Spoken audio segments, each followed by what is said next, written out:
Bebas aktif tuh sekarang gimana setelah masuk BOP nih? Ya. Apa menjadi mundur, apa menjadi maju tafsirannya gitu loh. Interpretasi kita apakah hal yang baru? Kita politik luar negeri bebas aktif itu artinya tidak mengecam Amerika, diam saja. Ya. Ada saudara kita yang cilaka, kita tidak mengucap bela sungkawa. Keadaan di Hormuz itu tidak hanya dipersepsikan oleh kalangan militer, tapi ada variabel lain adalah industri asuransi. Sebuah konglomerat besar, 12 perusahaan asuransi global di London Lloyd itu, grup Lloyd Club itu, yang menentukan persepsi resiko dalam polis perang itu naik antara 12 sampai 24 kali dari harga sebelumnya. Apakah kemarin terhambatnya bisa diloloskan itu karena betul Iran? Bukankah karena kita yang nego, tapi benderanya Singapura sama benderanya Panama?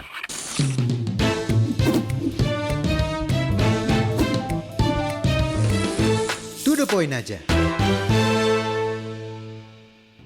Halo Sobat Sindo, di tengah Timur Tengah yang kini makin beringas, kita memilih Jepang untuk bermain lebih waras.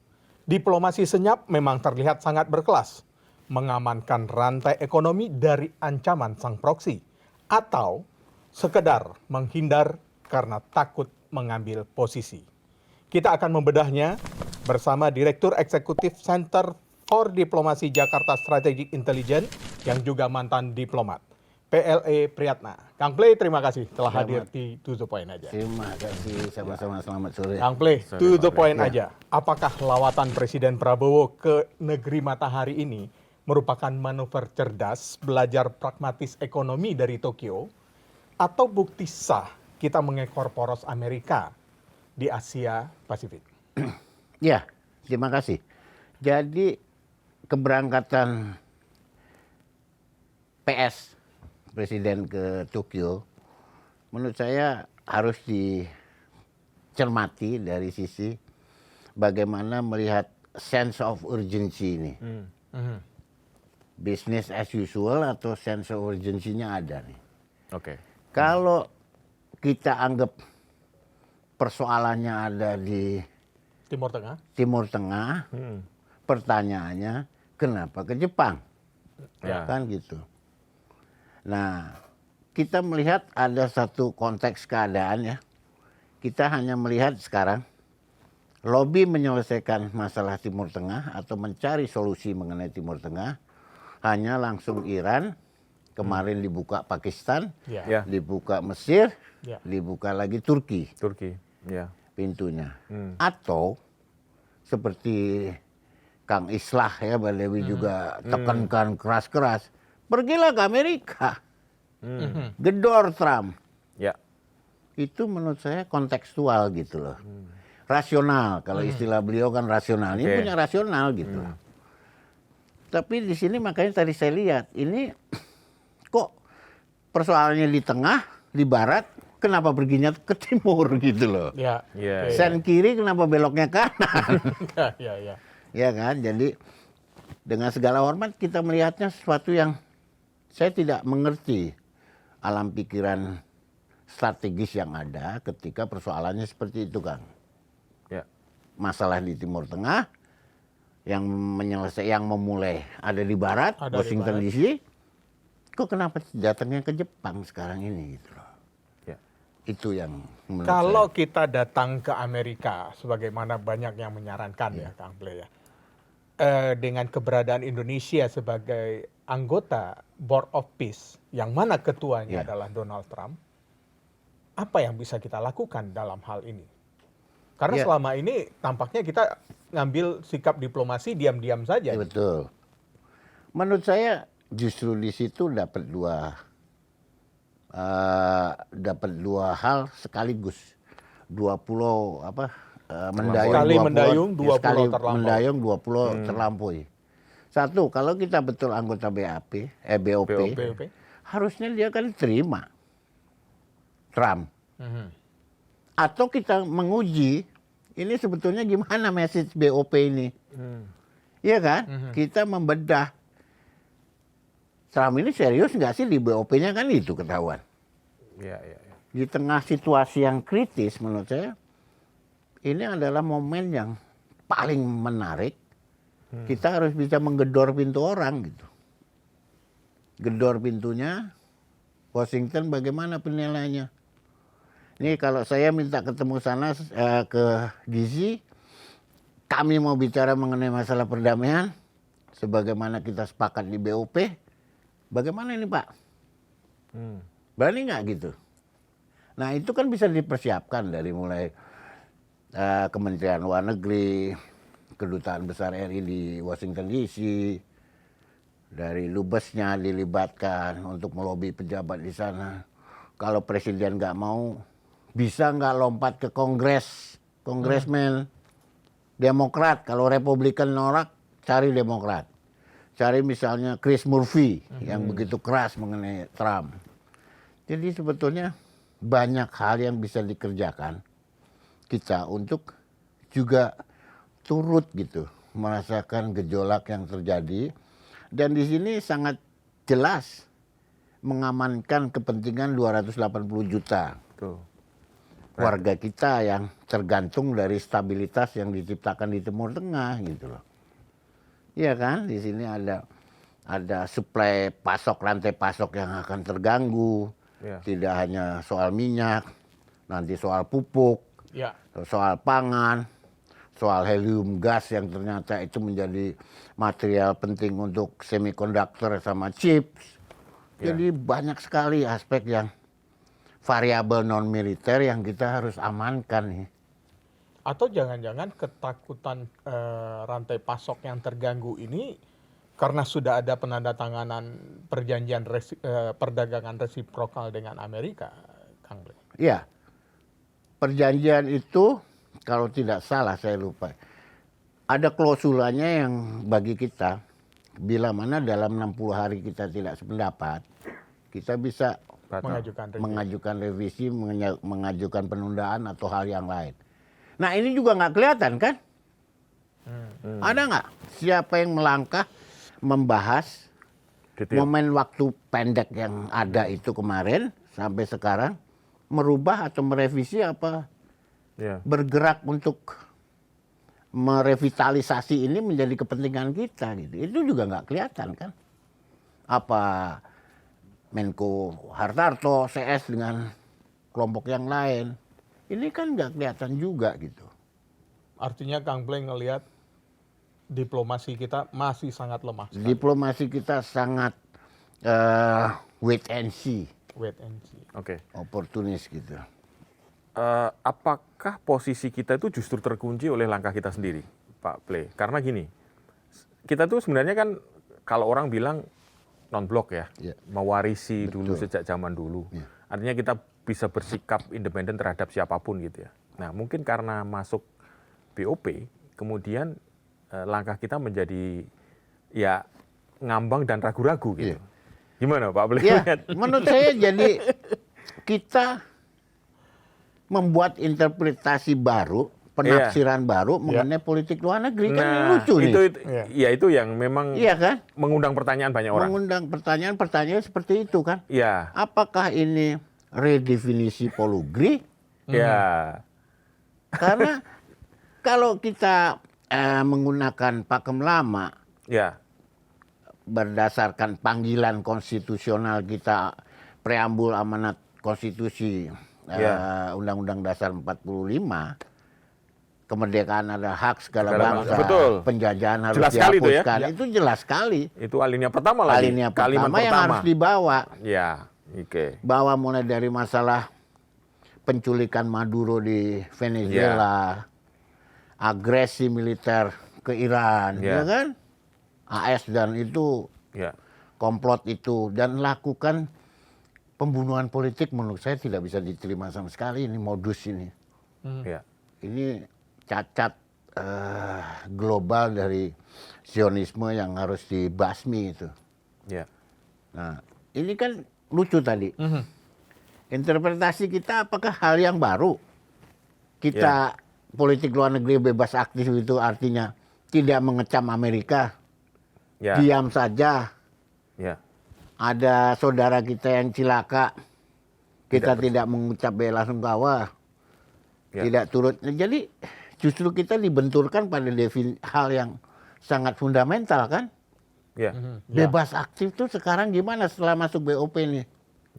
Apa menjadi mundur, apa menjadi maju tafsirannya gitu loh. Dinamika itu yang menurut saya sekarang sedang diuji. Nah, dibandingkan dengan negara lain, sepertinya lebih independen ya. Contoh Turki. Turki itu anggota BOP juga ya. Punya hubungan dengan Israel. Betul. Tapi begitu keras juga mengancam Israel dan Amerika terhadap serangan itu. Nah, dalam dunia diplomasi mestinya kan kita juga bisa begitu ya? Bisa. Nah, gimana ini Pak? Contoh saya tuliskan mengenai Pedro Sanchez, Perdana Menteri Spanyol. Oh ya, betul. Ya kan? Ya. Bagaimana dia itu satu negara yang Iya. non-Muslim, mayoritasnya Non-Muslim, Katolik, Uni Eropa, Sekutu Amerika, dan sekarang tegas-tegas. Nah, itu gimana Pak? Nah, harusnya seperti itu. Makanya saya tulis bahwa bebas aktifnya Bung Karno diwarisi oleh Pedro Sanchez.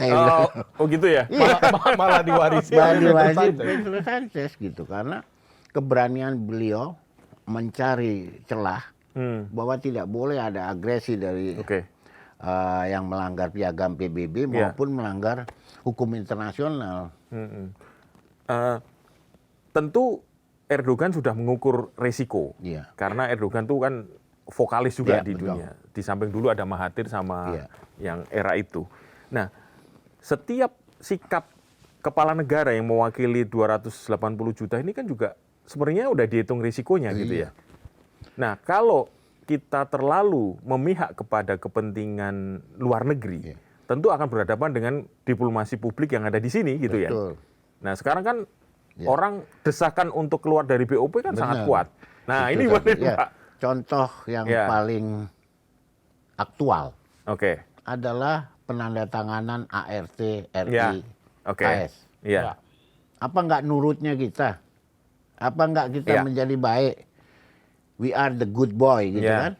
Tapi apa? Ternyata rugi juga kan? Dirugikan juga hasilnya. Jadi menurut saya, iyalah kita standing kita harus jelas. Nggak usah takut. Banyak yang bisa dilakukan. Misalnya BOP-nya sekarang membawa kita ke rusaknya kemaslahatan umat, ya sudah keluar. Terus jelas, Israel itu sebetulnya tidak ingin two-state solution. Itu dari awal. Betul. Jadi makanya dengan saya sambung sedikit dengan tewasnya personel TNI kita di Unifil, saya turut menyampaikan bela sungkawa ya untuk keluarga maupun yang cacat. Tapi saya ingin menghimbau kepada Pak Presiden ini, tolonglah Pak, sekiranya memungkinkan, cabut itu pernyataan bahwa kita harus menjamin keamanan Israel. Cabut Pak, nggak perlu Israel kita menyatakan itu. Itu satu, prematur. Kedua, ternyata tidak mengubah apa-apa. Israel akan tetap melakukan politik, kekejian politik yang tidak pandang bulu pada siapapun juga. Jadi pernyataan kita two-state solution, berdirinya Palestina, kita juga harus memberi pengakuan kepada Israel dan menjamin keamanan Israel. Menurut saya, please Pak, cabut saja kalimat itu. Pak, apa resikonya kalau Presiden mengatakan dengan tegas bahwa mengecam Israel? Apa risikonya dalam jangka dekat? Sebetulnya dari awal kita kan sudah tahu posisi standing kita.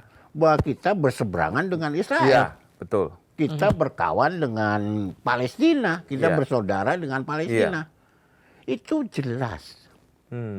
Nyatakan juga di situ bahwa posisi kita akan seperti itu gitu. Nggak bisa kita berbaik-baik. Terus apakah nanti misalnya beres semua ya, negara Israel mau two state, Palestina berdiri, apakah akan otomatis kita membuka hubungan diplomatik? Nah, itulah. Apakah pantas kita Iya. berhubungan diplomatik dengan, mohon maaf, masyarakat dan pimpinan bangsa yang tidak beradab? Untuk apa lagi? Penjajah ya Pak ya? Penjajah. Kembali ke pembukaan tadi ya? Iya. Nggak ada, nggak ada apa mudaratnya. Banyakan mudaratnya, nggak ada manfaatnya. Untuk apa membuka itu? Toh selama 80 tahun kita nggak punya, oke-oke aja. Itu loh. Jadi sense of urgency di situ untuk kita melompat seolah-olah menjanjikan dibuka hubungan dulu, menurut saya terlalu prematur sekali itu. Kalau saya lihat kan Kang Play juga sebagai mantan seorang diplomat. Apakah kita tidak memiliki diplomat-diplomat yang punya diplomasi yang unggul di dunia internasional sekarang, sehingga kita tidak punya posisi tawar untuk menunjukkan bebas aktif kita kembali? Oh, kita punya diplomat hebat-hebat. Kemarin udah sebagian dipanggilin ketemu presiden kan? Ya. Ada mulai dari Pak Hasan, malah lebih lama lagi ada Pak siapa? Alah lupa saya, dari Pak Hasan, Pak Marty, ya Pak Alwi, Pak Hasan, Pak Marty, Bu Retno. Ya. Terus sekarang kita punya Pak Anies juga, yang dinyatakan sejak awal adalah spesialis. Timur Tengah. Kepakarannya, Wamen ya? Pak Wamen Anies yang Mata. kepakarannya tidak diragukan. Linkage-nya kuat, jelajahnya kuat di Timur Tengah. Kenapa tidak diberi kesempatan untuk mengemban, turut mengurai masukan, mengurai, membedah persoalan? Mungkin ada jalan bagus yang bisa diberikan, ide cemerlang dari beliau atau timnya gitu. Itulah yang kesempatan inilah yang harus diberikan gitu. Ya kan? Menarik. Atau jangan-jangan karena inilah kemudian Kang Play sempat menuliskan diplomasi atau politik luar negeri kita seperti kepala kura-kura yang pernah saya baca. Ya, amin, betul. Saya melihatnya di sini kayak seperti itu ya, kalimat satir sebetulnya. Saya melihat kesatiran yang sangat luar biasa terjadi. Drop dari yang bagus gitu tiba-tiba sampai kita tidak berani mengomentari tingkah laku agresi Amerika di Venezuela. Kita seperti cuman kepala nongol kalau ada yang bertepuk tangan. Tapi disenggol begitu ada masalah, kepala kita dimasukin ke dalam gitu bersembunyi. Jadi inilah sebuah satire keadaan yang menurut saya sedemikian rupa gitu loh. Kok sampai segitunya gitu saya lihatnya gitu loh. Katakan kalau hal yang paling singkat yang harus dilakukan oleh Presiden dan Kementerian Luar Negeri, apa ini? Yang pertama, kan kita menghadapi krisis energi. Karena kan Rusia sudah menutup tidak akan menjual minyak. Kita kan sambil sama sampai hari ini juga belum selesai juga nih rame-rame di Selat Hormuz. Sementara kita cadangan minyak 20 harian. Ini gimana Pak langkah pertama? Mungkin kita kesampingkan dulu yang ke Jepang ya Pak ya. Kita nggak tahu nanti mungkin agendanya Presiden nanti mau menjelaskan. Gitu kan, Apakah ke Amerika dulu, ke Iran, ke Cina atau ke Rusia nih Pak? Kira-kira Pak. Jadi sekarang selain dari perlunya kita perdamaian, semakin terbukti perdamaian adalah keharusan yang tidak bisa ditawar. Kita juga harus melihat bahwa eskalasi masalahnya kan udah kemana-mana nih. Apa betul hanya soal minyak? Untuk kita soal minyak sekian. Satu hari masih butuh supply pasok dari luar sekitar 1 juta. Benar. Oke. Nah, ini sekarang nggak bisa didapatkan dari satu titik. Kesulitan di Hormuz. Yang macam-macam rangkaiannya gitu, macam-macam hambatannya. Tapi ini yang harus kita siasati gitu. Ada contoh kemarin adalah Pakistan dibandingkan dengan Bangladesh. Bangladesh itu harus importnya banyak. Dia tergantung pada luar. Tapi Pakistan itu selamat karena dia mampu mengembangkan energi terbarukan. Solar teknologi matahari. itu mengurangi beban buat subsidi anggaran belanja energi. dia gitu. Nah itu satu contoh.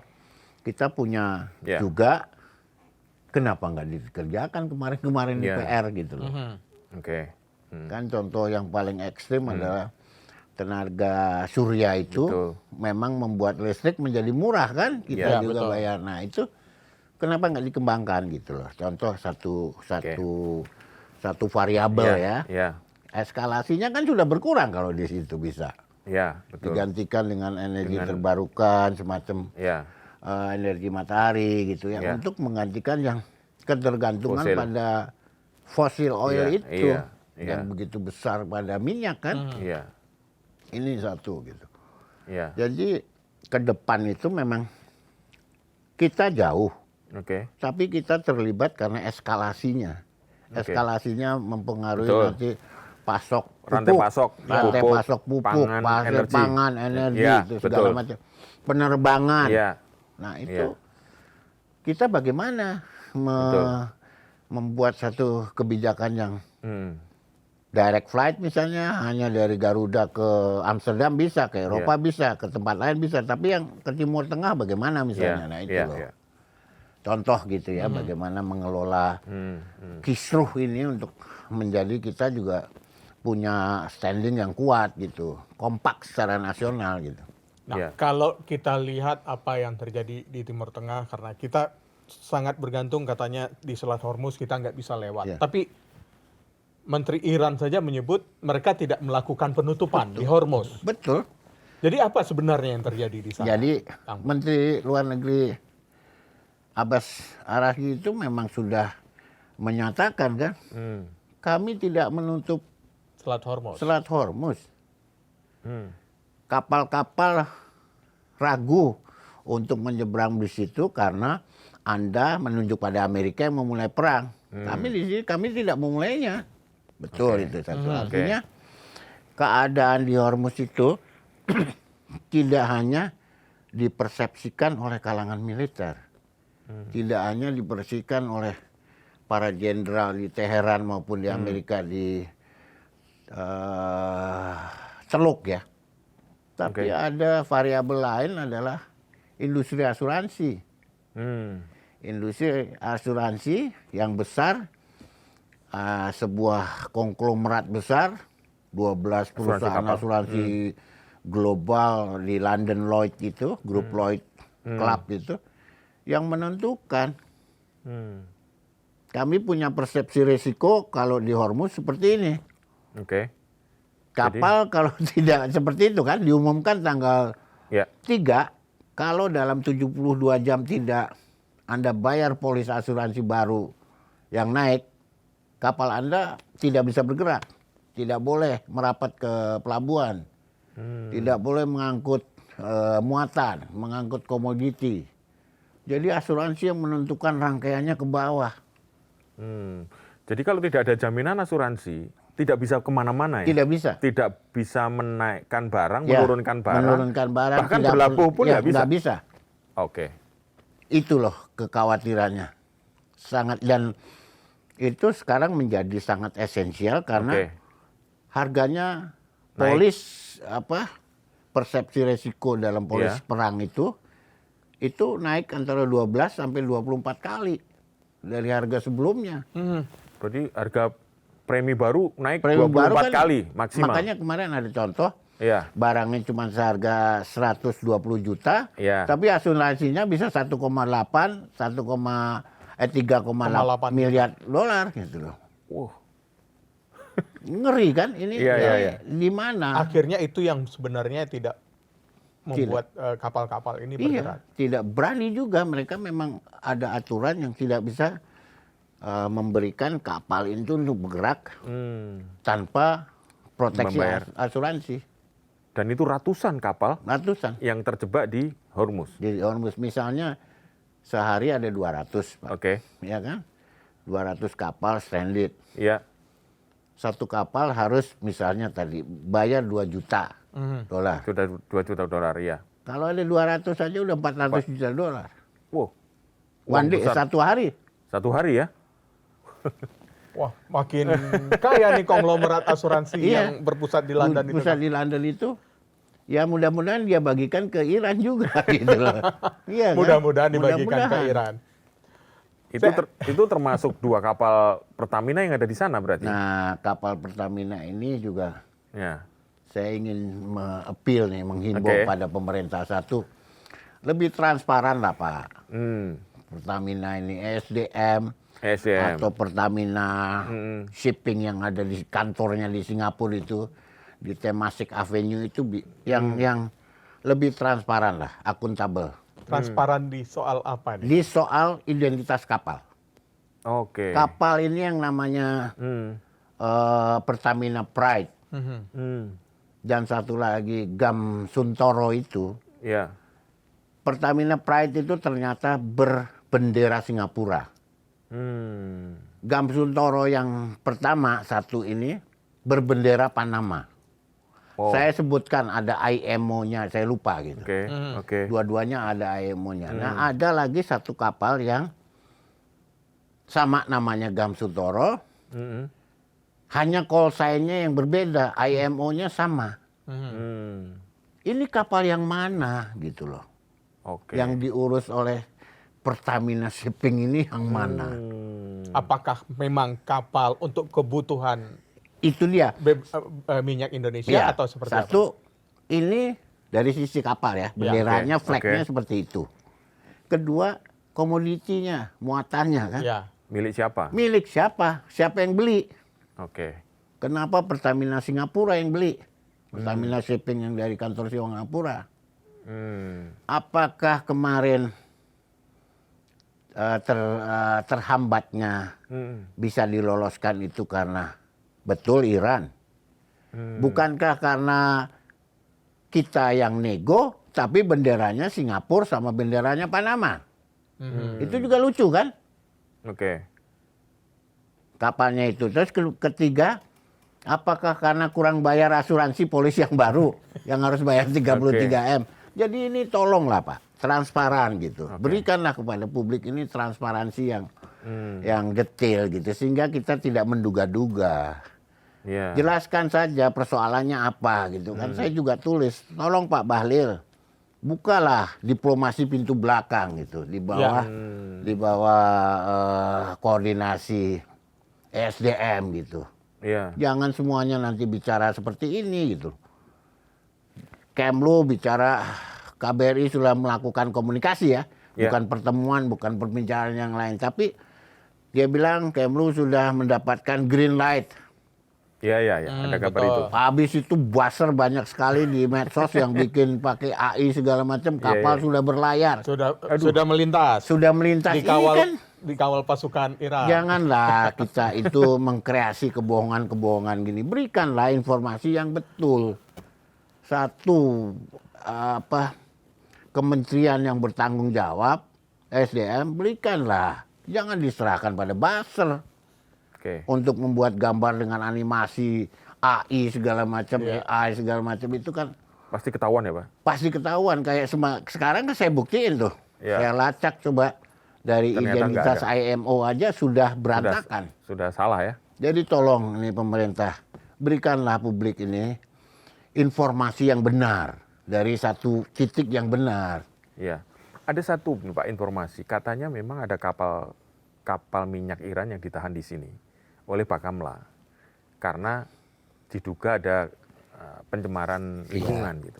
Itu apakah juga bagian dari sebenarnya bisa dinegosiasikan dengan kemarin itu yang bicara seperti itu kawan saya dari Direktur Namarin ya. Iya, Pak Pak Siswanto Siswanto. Rusdi. Iya. Siswanto Rusdi Iya, itu itu. sudah menyampaikan Betul. berkali-kali dan memang menyatakan betul bahwa sampai titiknya itu kapalnya ditahan dan sekarang jatuhnya mau dilelang. Betul. Betul. Posisi mau Tapi dilelang. dilelang pun Tidak ada yang mau beli. tidak ada yang mau beli. Iya, benar. Iya. Karena kapalnya tua, Betul. kemudian juga flag name-nya, carrier-nya itu kan tetap nempel gitu loh. Jadi ya dijual berapa, kapalnya sangat besar, kalau di Indonesia nggak sanggup juga gitu loh. Iya. Nah, jadi persoalan itu yang mungkin turut membayangi ya, turut menjadi menjadi apa bayang-bayang buruk yang terjadi antara perlakuan Indonesia terhadap Iran gitu. Oke.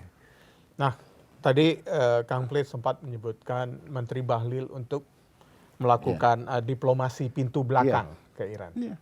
Apakah ini tidak jadi bukan seperti artinya kita seakan mengemis kepada Iran dalam hal ini Iya. supaya kapal kita lolos? Gitu. Ya sekarang kalimat pengemis tidak masalah kalau itu komoditinya untuk kemaslahatan umat. Ya.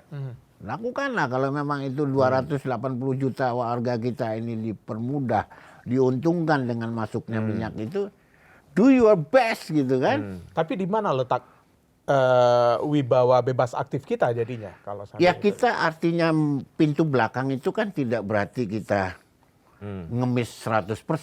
Tapi Pak, cobalah kita ketemu lewat misalnya lah kedutaan besar Iran di Jakarta. Kami kebetulan juga akan bertemu minggu-minggu ini dengan petinggi dari kedutaan itu Iran di Jakarta, termasuk informasi mengenai ini. Sesungguhnya itu apa? Kami coba diberikan kesempatan itu minggu ini, insya Allah kami akan berjalan juga. Nah, pemerintah itu bisa kan, SDM itu. Pak Lali punya resources, punya dana, punya orang. Kirimlah, bentuklah tim bersama misalnya Pak Anies tadi. Bentuklah itu dengan tim ini pintu belakang kan.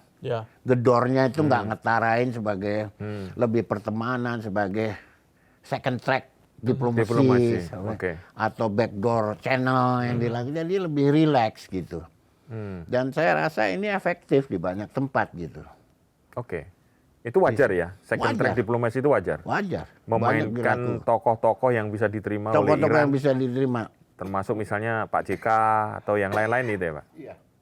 Itu di negara lain juga lazim dilakukan? Lazim, bahkan kita bisa menyewa seorang broker, lobbyist dari Singapura, dari Abu Dhabi misalnya, atau dari mana yang percaya kita.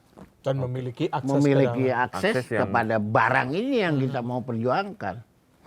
Jadi itu sebetulnya kemudahannya ada, uangnya ada. Ayolah Pak, do something gitu. Jangan not too late anymore gitulah. Jangan terlambat lagi gitu loh. Artinya Kang Plate menilai belum banyak hal yang dilakukan untuk hal ini. Apalagi untuk kesejahteraan 280 rakyat masyarakat Indonesia. Kita punya persoalan, kita punya ibaratnya kolam ikan. Tapi untuk memberi makan ikannya ini gedoran kita tuh belum maksimum gitu kemana-mana gitu loh. Padahal kan Presiden sudah memerintahkan Menteri SDM Bahlil Lahadalia untuk membeli minyak kemana-mana. Iya. Kemarin apakah juga, itu tidak cukup kan? Ya itu dia, itu juga menjadi sebuah pertanyaan, sebuah pernyataan. Saya lupa ingat bahwa dia bilang dia katanya import minyaknya dari Singapura, ya kan, Malaysia sama Malaysia. Ini sekarang terbukti kan, itu barangnya dari mana? Tapi makanya tadi saya bilang kalau yang kita bebaskan ini sekedar 1 juta barel, itu kan hanya 1 hari. 2 juta barel 1 hari, 4 juta barel lah katakanlah. 4 hari untuk Indonesia kekurangannya gitu yang bisa ditutup. Jadi bombastisme terhadap pemberitaan ini terlalu besar untuk hal yang kalau kita telah lebih dalam. 4 juta barel aja hanya 4 hari kok keperluannya. Jadi kita harus butuh berapa? 200 juta barel misalnya kan gitu. Nah ini tolong juga diberikan edukasi kepada publik Pak secara lebih baik gitu. Bagaimana link and match antara kebutuhan dalam negeri dengan pasar di luar negeri gitu loh. Iya kan? Kita pemerintah tuh harus melakukan sesuatu untuk publik gitu loh. Iya. Artinya Kang Plate menilai isu-isu ini lebih bombastis di luar, tapi sebenarnya yang dilakukan tuh hampir dikatakan tidak ada sama sekali. Iya, artinya semuanya melempar.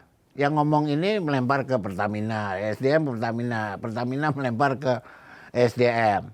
Tapi isinya kayak tadi, setengah hoax. Ya kan? Ini Ya. mengenai kapal aja nggak jelas. Kapal flag, kapal berbendera mana ini nggak diberikan penjelasan.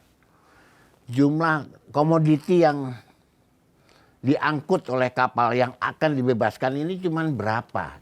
Ya. Iya kan? Betul. Kalau cuma $1 juta, artinya 1 juta barel, itu hanya kan butuhannya untuk Indonesia sehari. Sehari. Dan biasanya kapasitas kapal tanker itu 2,2 juta barel. Iya. Artinya cuma kebutuhan 2 hari ya. 2 hari. 2 hari. Ada 2 kapal 4,4 ya 4 hari setengah lah. Kenapa itu digoreng menjadi sesuatu yang seolah-olah prestasi gitu loh. Kalau bisa membebaskan ini kapal. Iya kan? Iya. Apa? 2 juta hanya untuk 2 hari? Dan kapal ini persoalannya begitu belibet, apa sih? Ini apa salah brokernya? Ya kan? Bagaimana posisi Pertamina Shipping yang di Singapura? Ya. Kenapa kantor sana yang ngambil? Ini kan Iya, iya. publik harus diedukasi gitu. Termasuk bendera yang digunakan. Iya, bendera yang digunakan. Itu sangat berpengaruh, sangat besar sekali. Saya rasa charter itu sangat berpengaruh karena Iran buktinya kan tidak langsung membebaskan. Iya, iya. Karena masih ada persoalan itu mungkin ya. Iya, Anda mewakili siapa ini? Betul. Anda mewakili komoditi yang Anda mau atau Anda mewakili kapal yang berbendera HX? Iya kan? Iya. Anda sudah beli, mana bukti pembeliannya? Ini ada kontraknya. Loh, kenapa diangkut kapal ini kan bukan Indonesia? Bagaimana saya bisa membebaskan kapal ini? Kan begitu. Iya. Simple as that gitu loh, saya Tapi coba. katakan gini Pak Ple, kalau memang itu hanya bagian dari 4 hari Iya. cadangan ya, Iya. kenapa sepertinya juga pemerintah agak panik nih dengan cadangan minyak kita? Katanya kan kita punya kawan lama dari Afrika, Iya. kemudian Iya. dari Amerika, tapi nggak ada kelihatan langkah ininya sih, Iya. belum kelihatan sih Pak Ple. Iya, jadi kalau Iya. data mengatakan ya, Iya. kan, import kita tuh juga dari Nigeria, Ya, kan, betul. dari Angola, Angola, dari betul, Saudi, betul. Nigeria sekitar 25%, Iya. Angola 21%, terus Saudi berapa Iya. lah 19 atau Iya. berapa. Dari mapping ini, Iya. kalau ribut di soal 2 kapal itu kan nggak logis, Nggak nyambung ya? nggak nyambung. Oke. Ini kenapa 2 kapal ini digoreng seolah-olah Hmm. dia akan berjasa untuk bulanan untuk setengah tahun gitu. Oke. Hah? Iya kan? Iya. Apa siapa nih yang mendapat manfaat nih dari ini nih? Oke. Itu yang tidak terbuka. Iya, itu yang Mestinya mohon. dibuka. Pemerintah harus membuka, transparansi, akuntabilitas ini harus dijunjung, Pak. Ini artinya ini kepentingan sekelompok atau untuk Iya, semua orang gitu itu ya? dia. Gitu ya? Kalau untuk semua orang, kalau cuma 2 juta kan 2 hari kan saya tadi bilang hitungannya. Ada 2 kapal 4,4. 4,4 hari, 4,5 hari. Kenapa digorengnya tuh seolah-olah Oke. patriotik gitu loh. Benderanya tuh patriotik, benderanya tuh Iya. untuk kemaslahatan umat yang besar gitu. Sih. Iya. Gitu ya ternyata. memang berat ini. Emang berat ya. Tapi kalau soal gini, publik kan selalu membandingkan Iya, dengan kebijakan dari terutama politik luar negeri dari negara lain. iya. Contoh, kemarin Presiden Filipina ngaku nih, kita udah krisis energi nih. Iya. Itu seperti itu gimana Pak Ple? Terus kemudian mungkin Malaysia agak lebih pede ya. Agak lebih pede. Nah, kita kan bandingannya sama Malaysia, kalau Singapura mungkin agak beda ya. Iya. Nah, ini sama Filipina ngaku nih. Nah, ini orang-orang kita kan kadang-kadang aman, pokoknya aman terus. Tapi amannya itu tidak didukung data-data yang Ya, memadai gitu Pak. Gimana? maksudnya dengan kita memegang kuat politik luar negeri, hubungan baik dengan Nah, negara lain, betul. itu kan bisa dibawa pulang. Iya, iya. Bahwa itu menjadi janji, menjadi sebuah jaminan Mm-mm. bahwa transparansi, Iya. tenang saja bahwa ini semua keadaan baik. Filipina berani gitu jujur karena Ya. dia tidak ingin menyembunyikan sesuatu. Oke. Menyembunyikan sesuatu ketahuan publik kan ini skandal. Betul. Ya. Iya kan? Kebohongan publik itu skandal.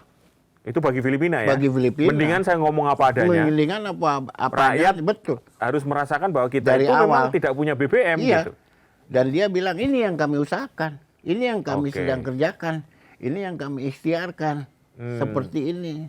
Jadi harapannya kalau kita terbuka, ayo masyarakat diajak berpikir. Betul. Ayo ini solusinya gimana? Keterbukaan ini yang butuh diperlukan sekarang. Oke. Karena kalau- Transparansi ini, Betul. karena kan jangan dibiarkan rakyat lagi, masyarakat bawah ini survive pakai caranya sendiri. Iya, itu karena memang pemerintah yang punya hak otoritas itu tidak memberikan penjelasan yang Betul. clear. Jadinya yang terjadi adalah penerjemahan dari versi mereka Penafsiran masing-masing. Tafsirnya macam-macam. Betul. Itu yang saya bilang. Sekarang ini butuh leadership, butuh kekuatan nasional yang mampu menafsirkan semuanya tuh keadaannya baik, ditafsirkan apa, indikatornya apa, kan gitu. Sekarang Pak Ple, simple aja. Itu betul loh Pak Ple. Kita itu sekarang setiap keluar rumah, itu kalau melihat ada antrian di SPBU, itu jadi wah, Harap psikologis kita langsung wah ini kapan ini terjadi? Akhirnya orang kan mendorong untuk panik buying. Panik buying. Dan kalau ini tidak ditangani dengan baik, itu chaos bisa terjadi di SPBU, Pak. Bisa. Karena rebutan, kan bayangkan berapa juta yang mengandalkan ojol gitu misalnya. Kemudian BBM-nya nggak ada gitu. Nah ini ya contoh kita panik, ada antrian Pertalite ya. Betul. Pertalite, yang penuh segitu banyak. Sementara naik sedikit ke Pertamax, sedikit. Betul. Pertamax Turbo, Pertamax Green pakai juga lebih kosong. Turbo nggak ada yang beli misalnya. Ini kan message itu artinya yang membutuhkan lebih banyak adalah yang disubsidi. Betul. Atau memang dulu pengguna Pertamax turun kelas. Harus pakai Pertalite karena memang ada faktor ekonomi kali ya. Nah, itu bisa jadi loh Pak. Ini fenomena ini saya mati memang terjadi di SPBU. Yang panjang itu Pertalite sama yang solar ya. Iya. Jadi daya tahan, daya beli, daya survival kita itu sampai level mana, ditafsirkan seperti apa itu loh. Oke. Kalau untuk antisipasi panic buying, apa yang mungkin transparansi yang seperti apa mungkin yang bisa harus dijelaskan? Ya harus dimulai dari hulu sampai hilir dong. Terutama terkait BBM ini. Tadi ini. kita heboh sekali 2 kapal tanker Pertamina yang masih tertahan di Selat Hormuz. Padahal based on data kita juga impor dari Angola. Dari tempat lain. Dari tempat lain. Iya. Dan kalau heboh cuma 2 kapal itu hanya bertahan untuk 2 hari, kenapa digoreng jadi seperti bombastis dan heroik? Iya, heroik gitu loh, seolah-olah kapal ini datang nih pahlawan, ada pahlawan yang membantu itu padahal untuk kebutuhan 2 hari. Iya. Come on gitu loh, tolonglah yang kayak gini ini juga dikendalikan gitu. Iya. Jangan dibiarkan buzzer-buzzer itu berterbangan untuk membuat masyarakat menjadi semakin risau gitu. Iya. Mungkin penutup ya kali Mas Bung ya. Ini pertanyaan terakhir nih Kang Ple. Iya. Kalau seandainya Kang Ple bisa memberikan sebuah memo pada pemerintah, katakanlah ibaratnya seperti perusahaan asuransi di London yang 72 jam tadi. Apa mungkin yang akan disampaikan untuk mengantisipasi dan terkait dengan diplomasi yang seperti apa yang harus dilakukan? Betul. Saya tidak berani untuk mengatakan dan mungkin tidak ingin mengatakan ya saat ini bahwa udahlah Pak, ganti aja Menteri Luar Negeri aja. Saya tidak ingin mengatakan itu. Oke, Pak. Ya kan, Bapak tahu kan maksud saya gitu. Saya tidak ingin mengatakan itu gitu. Karena banyak sekali yang mendorong seperti itu. Tapi apakah kalau itu diganti oleh yang lain akan menjadi semakin baik? Akan lebih baik? Belum tentu juga. Iya, atau menjadi semakin ya sama aja gitu loh. Jadi saya tidak ingin mengatakan itu Pak tadi. Mengganti Menteri Luar Negeri, saya tidak ingin mengatakan itu. Kalau perbaikan yang harus dilakukan untuk dalam hal diplomasi? Sebetulnya banyak. Ada orang-orang yang bagus di dalam juga, di Kemlu juga sampai sekarang. Tolonglah kita mampu lihat itu, berdayakan mereka. Orang-orang hebat di Kemlu. Orang-orang hebat di Kemlu itu dan teruji. sudah pengalaman. Sudah pengalaman, senior. mereka kan bekerja di atas 20 tahun, 30 tahun yang masuk. Libatkan mereka gitu ya? Libatkan gitu, jangan didiamkan. dikunci oleh segelintir orang yang tidak kompeten. Akhirnya terlihat seolah-olah one man show. Ya one man show dan itu tadi, jangan sampai seperti yang tidak ingin saya katakan, ganti aja Menteri Luar Negeri. Saya tidak ingin mengatakan itu, Pak. Oke. Baik. Clear. Baik ya. Terima Baik, Pak kasih. Pleh. Sama-sama. Iya, terima kasih banyak, Pak Telah Pleh. hadir di Tutup Poin aja. Sobat Sindo, bebas aktif bukan berarti harus menantang semua raksasa, tapi menavigasi badai agar kita tak ikut binasa. Marwah negara tak hanya diukur dari kerasnya suara. Saya Ike Kesuma, sampai jumpa.